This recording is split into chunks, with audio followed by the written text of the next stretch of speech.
はい。皆さん、こんにちは。ジョーです。今日もですね、今 Web3 クリプトの業界で、活躍をされている方々をインタビューするという、会をですね、やっていきたいと思います。で、今日は、皆さんも非常にいろんなところで多く聞かれていると思います、ジャンボという会社のですね、CEO の方に、来ていただいております。皆さんもたくさんおそらくジャンボフォンを買われているんじゃないかなと思いますが、今日そのことについて、聞いていきたいと思います。Okay, so thank you so much for your time. Really appreciate it. I'm honored to be having this interview with you. And I think this is going to be the first interview for the Japanese audience to listen to what you do, who you are, and everything else. So, possible, can you introduce to the Japanese audience? For sure. Also, first of all, thank you for taking the time and thank you everyone for tuning in. Real quick on myself, James, I'm the co-founder of Jambo. I grew up in Central Africa in the Democratic Republic of Congo. I don't know how many of the audience members have been there. I was there for 16 years. My family's been there 3 generations. We were one of the first Chinese ethnically to move over there.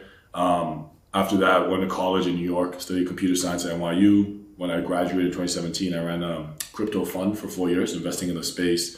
I was always interested in emerging markets in Africa and investing in it.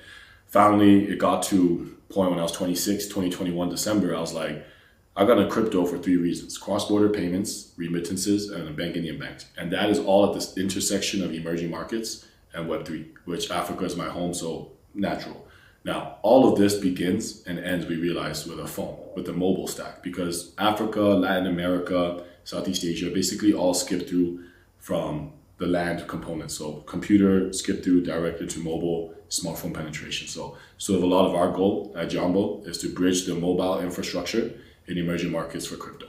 Thank you so much, James. Yeah. Okay, so now, before jumping onto those phones, is crypto big in Congo? Yes, I will say this. Hard to give direct stats for y'all, but to be relative, my friends in Congo that I grew up with use crypto every day, like sending money to each other, etc.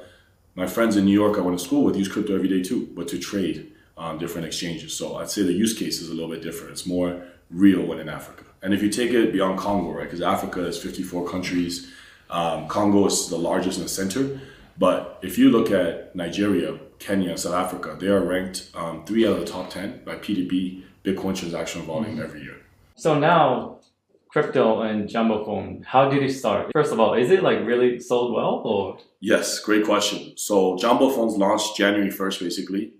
It started off shipping to 30 countries. Right now we're shipping to over 90 countries, which is insane. It's 1/3 of the world we can get the phone to you. At the end of the day, so is the phone selling well? I'll say I can give some projection numbers that we are looking to do. We're looking to do well over 500,000 units of the phone sold.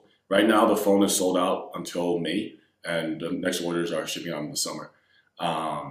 I'll say this, right? Like, look, Africa is 50% smartphone penetration, and 70% of that market share is owned by one company. It's a Chinese company called Transient. They have the Techno phone. They are publicly listed on the NASDAQ, did $7 billion revenue last year. They are a Chinese founder, never been to Africa. A decade ago, took Chinese phones, manufactured in the hardware center of the world in China and Shenzhen, ethnically Chinese, to Africa. Now, what we are doing is we have that same supply chain. So we have the advantage of supply chain. We manufacture the phone, over 3,000 factories. We sourced it to 3 that we work with. And to the Web3 aspect, I feel like that is really what we are trying to push the narrative on. So if you go into the Jambo phone here, you go in, the idea is you're a 20-year-old in Nigeria. At 10 a.m., you go into a merchant network, you buy the phone. You go into the phone, there's 15 apps that are pre-installed already. Only one of them is the Jambo app. The Jambo app will give you a multi-chain wallet and a questing platform for you to do various quests to earn tokens. Those quests now will be to do certain actions in our partners' apps. So the other 14, there's 8 games, there's other wallets like MetaMask, etc. So say Matrix Fire or Sleepagachi to our gaming partners. Go in there, get to level 5, you earn Matrix tokens, you earn Sleepagachi NFTs, go to your wallet. Now we provide you the off-ramp to local currency around the world. So by 10 p.m., you can already have local Naira, shillings, Congolese francs to spend on for basic necessities. I see. Understand. Thank you. And also now, I think on the media, Jambo phone, this is kind of considered as a Aptos phone. But is it true, or you guys only work with Aptos, or thinking about expanding the partnership with other chains or other ecosystem? Great question. The Aptos team has been nothing but stellar. Mo, Avery, the founders are amazing. Mo grew up in emerging markets and etc. So he really understands the vision. Jambo is working very closely with Aptos to, obviously we love their high throughput blockchain and everything, but we will support many different chains. Our wallet is multi-chain. Like, we're not playing God here saying, hey, in this market, in Latam, in Brazil, you have to use this. In Congo, use this. In Korea, use this. Like, for us, is we have all the functionalities enabled. So with Aptos, the Petro wallet is pre-installed in the Jambo phone. So you can actually interact with the Aptos chain. You can store APT tokens and do various things in DeFi protocols as well within their ecosystem. Now, other partners you might ask, then what about largest like Ethereum or Solana is where most of the utility is happening and most of the other deep in AI projects are happening. We are all in discussion and they're great partners. But Aptos truly right now is awesome and is our first partnership officially that we've announced. Yeah. I see. Yeah. And now I believe a lot of, the apps project ecosystem contacting you. And so on the phone, how many crypto related apps are pre-sold? Yes. Every app inside the phone is a Web3 application. Oh, wow. There might be one or two that are very large that we also have earning model, such as with TikTok, say a watch to earn. Now, the issue you might directly think is 4G and Wi-Fi is very hard in certain emerging markets. So then we have to get telcos to subsidize the 4G for users to be able to watch videos and earn tokens. So as long as incentives are aligned, the phone, we are really branding it as the earn phone to get this to users' hand to help them earn money in emerging markets. I think a really important thing to know as well is, growing up in Congo, right? It's like top 3 most dangerous countries, I think you might say, in the world. At any given moment, you have to be able to leave overnight, like from your home. Like, I've escaped 2 civil wars, once in 3rd grade, once to Togo in West Africa, once in 7th grade to Victoria, Canada. That's another story, another day. But now begs the question, if you have to leave your home overnight, what do you bring with you? Do you bring your phone, your keys, your car? You bring your family, but what belongings? Well, what if I told you now you can bring everything, in the palm of your hand, right? If you take it one step further, you remember your private keys, you really don't need to bring anything. But the point I'm making is with the phone, we really want to create an all-in-one ecosystem. And what I've seen that's tough for many other Web3 projects dealing with emerging markets is it's just really hard to reach users in that area. Like, even for us, like, we had over 200 investors in us, including Paradigm, etc.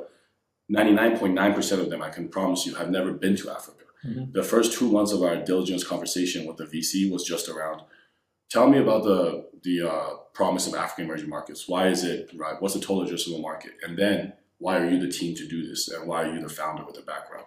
So I feel like for us, so much of it is shedding light on emerging markets that is not somewhere crazy. Like, you live in Dubai, you can fly to Africa within like 6 hours. It's closer than Denver than here. So we're really trying to just, bridge that infrastructure so users can actually reach resources, and then VCs and other resources and Web3 applications can directly, like the phone's a launch pad, go into users' hands.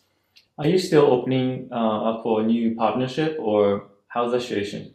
Oh, yes. So, just shout out right now. If you are a mobile gaming studio, and you have an app on the Google Play Store, because our OS is still Android OS, please reach out. Our head of partnerships Telegram is @JamboSam. His email is sam@jambo.technology. Just literally text him. We'll get on a call. We'll see, and we can pre-install you, and literally free distribution to users in emerging markets. Hello there. My name is Sam. I am the head of partnerships at Jambo. As co-founder James has said, please reach out to me. I will get you guys pre-installed on the home screens, listed on the Jambo app Play Store, and then we're gonna do a lot of big things together. @JamboSam, Telegram, sam@jambo.technology, email. Thank you. Okay, so going back to you. Yes. Now, how was the ETHDenver? What was purpose of you being here? Yes. So we've really been in stealth, I'd say, for quite a while, because we did our fundraisers between end of 21 to mid 2022. So in the first 8 months, right, of Jambo was brand building, team building. We have over 200 employees right now across 14 countries, and then fundraising. Since then, it's all about manufacturing the phones, working in factories, and then making sure the Web3 components are aligned. Because if we're a phone manufacturer, you might say, James, have you ever worked in hardware? Like VCs invest in software because it's more scalable. Why are you doing hardware? We're doing it as a means to an end, as an infrastructure play, because the only way you can actually get software to users' hands in emerging markets is through the hardware. Now, ETHDenver is really a small coming out party. I guess you could say we had a small booth, raffled out some phones, filmed a few podcasts, including this. This is our first one to any Japanese audience. I just flew in from Tokyo as well, so a lot of love. But yeah, ETHDenver is great. The narratives, I think you guys will hear from Joe on another podcast, but it's probably around the Bitcoin ecosystem and Denver, and then Cosmos, ETH. It's probably the two biggest trends I've seen. Yeah. I see. And then, like you just mentioned, you raised from different venture capitals, and one of them, or a lot of them, are doing something in crypto. Yes. So this fundraising was, has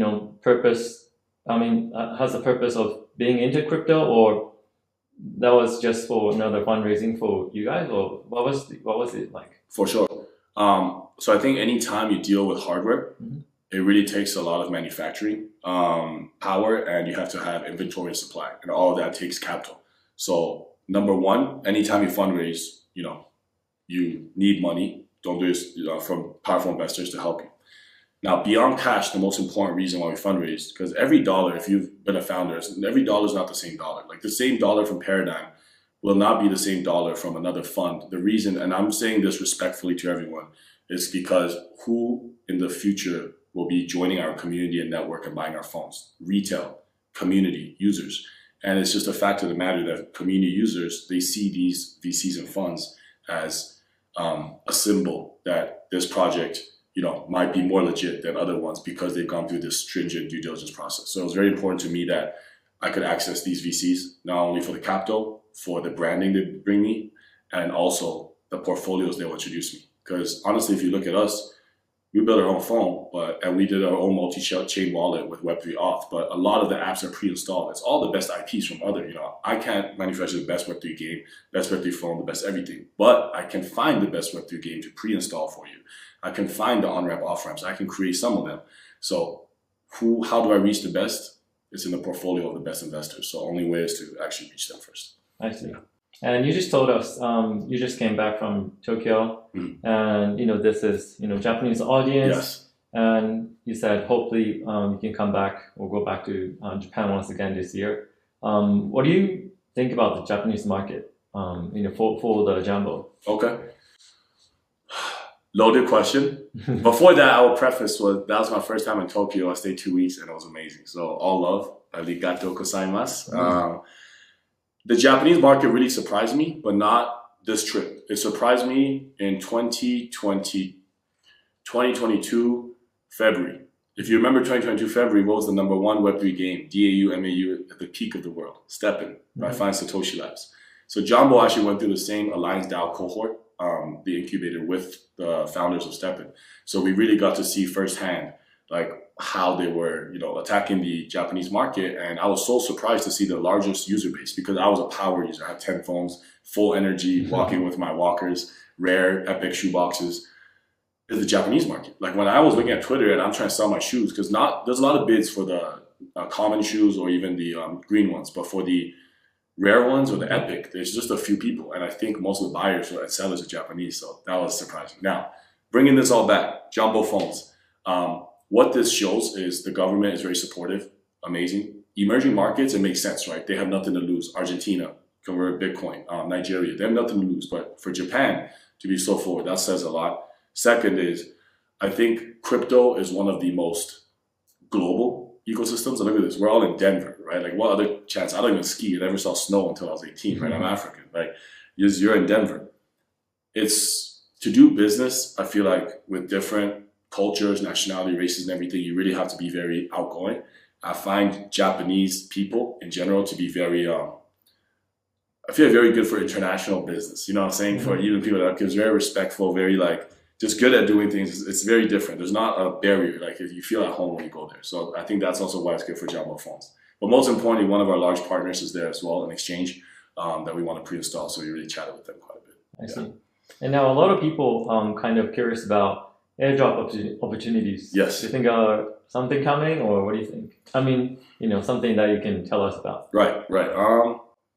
I will say this. I am extremely grateful for Solana, Saga, and Bonk and what they've shown. Because if Solana, Saga, and Bonk didn't do what they did, I would have to explain, what rewarding communities for doing certain incentives in your ecosystem is like. But Solana, Saga, and Bonk sort of already did that. And a lot of people ask us like, oh man, are you not worried? The pre-orders for Saga started and you guys are fighting.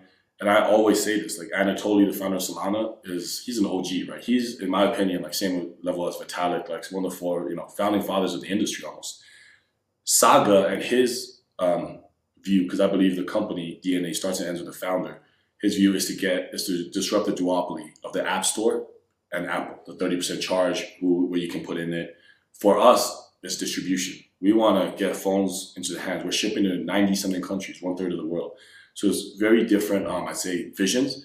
And they took the higher route of, say, $1,000 phones, $500 phones, amazing.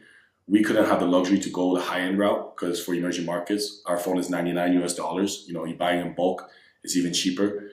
Sold out till May, but etc. So all respect. Now, I know that was a long answer to the question. And I can't really say much to it, but Jambo is, Stay tuned to the channel. Stay tuned to the channel. Nice. Okay. So the last thing I want to ask you is, can you give some message to the Japanese audience? What kind of message? What kind of message? Any message. Any message. All right. Well, all love. You guys feel what okay, you know what? I will give a message actually. Okay. ETHDenver, I feel like this is my 4th cycle in crypto.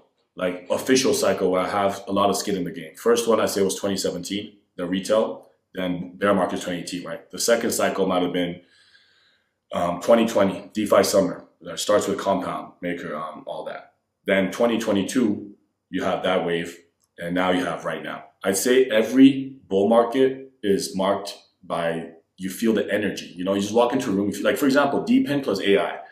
This year was packed. You could not even get in. The lines were around the block, around the whole building. Last year, there was 5 people in the room. Like literally the developers in there were like, this is amazing to us that there's a full room for DePIN AI. Like, how is it possible?